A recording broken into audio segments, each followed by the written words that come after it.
This is SJ Duelist, and we are bringing you Chaos March Map 4 for Shensi, with the attackers up for Saiph 3 to 1, Rishun and a Bushwhacker A, Kentax and a Bushwhacker Prime, Silvercraft and a Black Lantern Prime, Ivan and a Vulture F, Demos and a Sparkle Harasser C, opposing them Stubby and a Solitaire A, Serpentis and a Black Lantern Prime, Bob and a Black Lantern B, Burner and a Black Lantern C, Gnome King and a Black Lantern E. Joining me are VTOL, Battle Armor, and Vehicle Master Pilot Marlin. Hello, Marlin. Thank you for joining us. Also joining us, fellow SJ member, king of all assets on the field, except the Shiva A, probably his weakest asset for some reason. Hello, Proxima. Greetings. So, Proxima and Marlin, why don't you two be our reporters for the Saiph attackers, follow them and offer commentary on their tactics or moves, or just spot in anywhere you want, and I will follow the defending team. But it appears right now that the attackers are keeping together. They have a lot of speed with all those Black Lanterns. I swear Wolverine's Rebirth is getting addicted to these things, but they seem to work. I mean, it definitely makes it a lot harder to pick out and call out targets, considering when most of your composition is basically the same mech.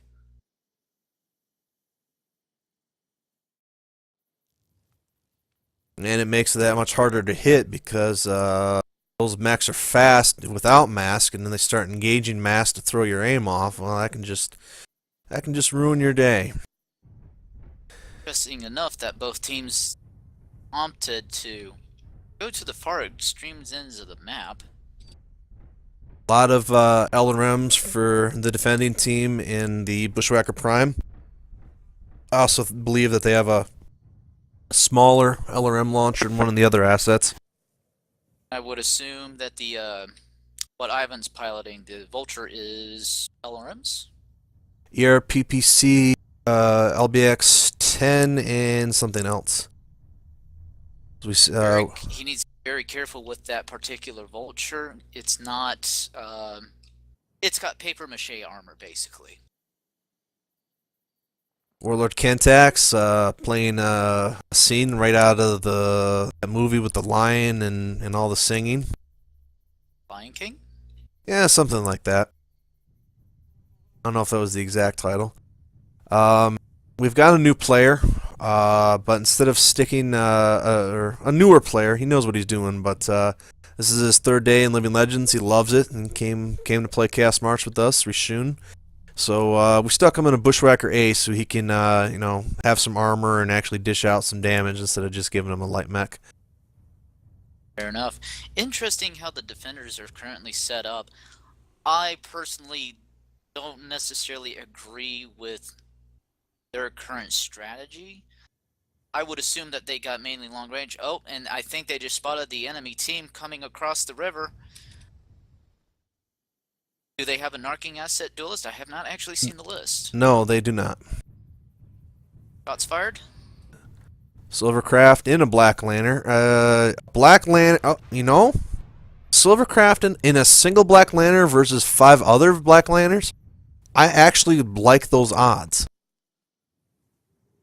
Warlord Kentax is going to get off as many shots as he can here, Proxima, because soon those half his weapons output is going to be completely useless as the attackers just swarm in right now.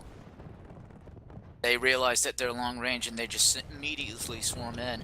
Those missiles are going to be basically useless as they keep trying to probably focus. Yeah, they're focusing Ivan. Ivan's long range weaponry is no longer a viable strategy at this point. He's just got to back up and kite.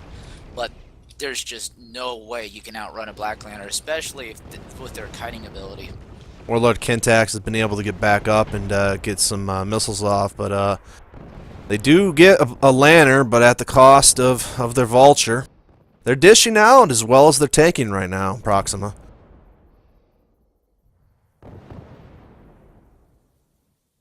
That Bushwhacker. Rishun's definitely gonna have to step up the pace.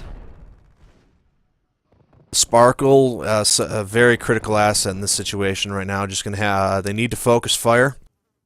Kentax is still able to get some LRM shots off, and he's not taking a lot of damage. So looks like they're focusing down Burner at this point. Still 4 versus 4. Still anybody's match. A lot of damage being done, but a lot of armor on these assets for the type of weapons they're facing. Bob and Burner are currently the primary targets. Like Burner's almost on his last leg.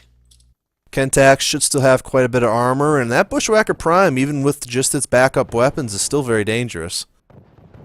Those beam lasers can tear apart weapons pretty well. There goes the Sparkle. Yep, and Kentax taking a heavy beating now. Kentax still fresh in his front armor, but he's going to have to protect his back. There goes Kentax. Bob should be pretty heavily damaged. So Big mistake by Rishun. Should continue focusing the targets that the whole group was basically focusing on. Well, with the loss of Kentax right now, Silvercraft the closest thing they have to a drop commander, and at this point, while they do get the other mech down, if Rishun is able to land some shots, and if his armor's decent, and taking some nasty shots to his back right now, though. Keep focusing Burner down. That's probably the best way to go, and then immediately move on to the Solitaire. Well, there goes Rishun, and that should probably be enough. 3-on-1, and well, there goes our first planet. First planet attack. Our first captured planet. The Saiph team will clean up here, and will claim the planet Shensi, and be a break and play, and then the Smoke Jaguars will be up playing as the Lakeish Jihadists, and we will probably see some more action a little bit tonight. Thank you all for watching. Proxima and Marlon, thank you for joining us, and we'll see you all next time in the Chaos March.